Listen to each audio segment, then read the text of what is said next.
Quick little status update on the Derp. It's got a lot of irons in the fire, as you can tell by the messy workbench. Doing a little resto on the an old 10 horse Briggs here.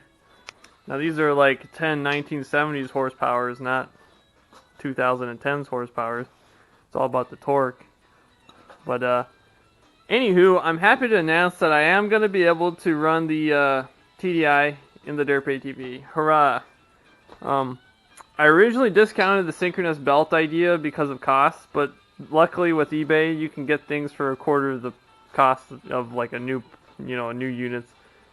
So it brought $2,000 down to $500, which is, it still seems expensive, but we all got to pay the idiot tax sometimes, and that's what happened here. So I'm gonna have some plates get burnt out, hopefully within the next couple of weeks, and before the holidays start, and then once the holidays come, I'm not going to be able to do anything, but hopefully next year I'll be able to get this thing kind of all tidied up and the whole offset drive system put together. But I guess just a little background for those who don't know, this is just a synchronous belt drive system. The brand is a Gates carbon belt. There's other brands out there too. But essentially what I did is I just used a calculator to get the max torque out of the TDI output shaft. And I matched it up to components I could find on eBay for, relatively low cost. Now, the interesting thing is it actually spec'd out the same size of belt that the fat truck uses for its final reduction drive. But of course the fat truck uses much larger sprockets to take the torque. But this is a 90mm wide belt, which I thought that was kind of interesting that it came to the exact conclusion as the fat truck. So I guess if it works for the fat truck, it will work for the Derp. But yeah, there'll be a chain coupler here, and then there'll be a flange coupler here, and I got some pillow blocks that'll get mounted up to the steel work when I get that. And then I got some taper locks that I also got off of eBay that'll made up to a piece of 1.5" 1045 key stock or keyed shafting here. So I just bought a bunch of it because I got other stuff I need this for too. But yeah, I'm happy to announce that. That's going to be really nice to get that diesel motor in there. So, a lot better than a little gasoline motor, that's for sure. So, another thing I wanted to kind of discuss was for future use. But, I'm looking at all that chain drive junk and all this crap, making things simple. Because at the end of the day, I want to shirp for the common man, essentially.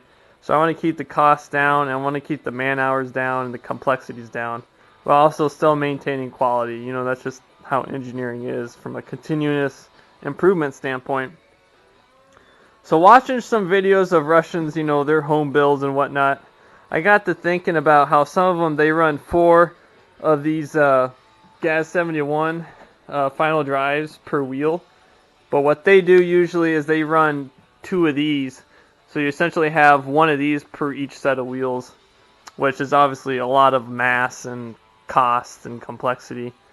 But I was thinking, replacing the Gas 71 with the Acura MDX, that'd make a lot more cost effective, especially for people in North America. So I was like, and plus the nice thing was when you run 2 of those, you have redundancy. So it makes me feel a lot better with running those, I guess you'd say, less confidently built axles in that situation, because if one of the coils goes out, like I was stating earlier, you at least have 1 more to get you home. So yeah, so even when you do run the financials too, I kind of got this kind of scribbled out here, some monster math, but each gear reduction is about 19,000 rubles. Convert that with the current conversion rate, is about $260. Now, if I ordered like 60 of these or not 60 of them, 30 of them in a batch, I could probably get the shipping price down to about 150. So that's about $420 per piece. Times that by 4, you're dealing with about $1,200. The Acura MDX axle, I mean, when you add up the axle, which was about $180, the brake parts, which is about $120, and then the framework itself for the steel and the labor costs there, it's about $70. So that's $370 times 2. That's about $740. Add that on to how much it would cost to get these delivered to the door. It'd be about $2,000 for 4 of those. and 2 of my Acura MDXs. Obviously, assuming if I ordered like 30 of these things, but I'm sure I can get rid of them easily. I'm not going to be putting any margin on them or anything. As long as I can get them into the hands of somebody that wants to like build a Sherp or something, that's what I want to do. I want to build a Sherp for the common man. Now, let's look at what I got going on right now. I'm sure this will scare some people, but don't worry. This is all about making things cheaper, faster, stronger, lighter. That's the whole goal of engineering. So, if you look at the Gas 71, I'm looking at about $2 grand delivered to the door because A, there's one hell of a tariff on these things. It's about 8% tariffs or something crazy like that, just because it's considered like, I don't know, it's stupid. But with these things right here, no tariff, no taxes, it's free. It's just shipping and brokerage free. That's all it is. Machining costs, that'd be like the shafts, the air pipes, what else am I missing? The bearing bores and seal bores. That was about $800 in labor to pay the machinist to do that. The chains, so that'd be like my chains and sprockets. I think it was like, oh gosh, ridiculous amount of chain. It was a high quality chain too. I think it was like a diamond chain, that they actually run in skid loaders. And then the A-style plate sprockets, they're $700 total. All the cassette seals, they were $100. Bearings were about $250, so there's like 4 bearings per wheel set, so you're dealing with a lot of bearings there. The steel work, now this is probably a liberal estimate, but it was about $600, so that'd include all the dome tubing, all the fabricated ironwork for the chain boxes, and not to mention all the freaking labor to put those things together. And then the hardware is about $120. So all up from a cost standpoint, not including like labor, is about $4.5 grand. So you're saving over half the price going with 2 Acura MDXs and 4 of these compared to just one of those Gas 71s and that whole ludicrous chain drive system.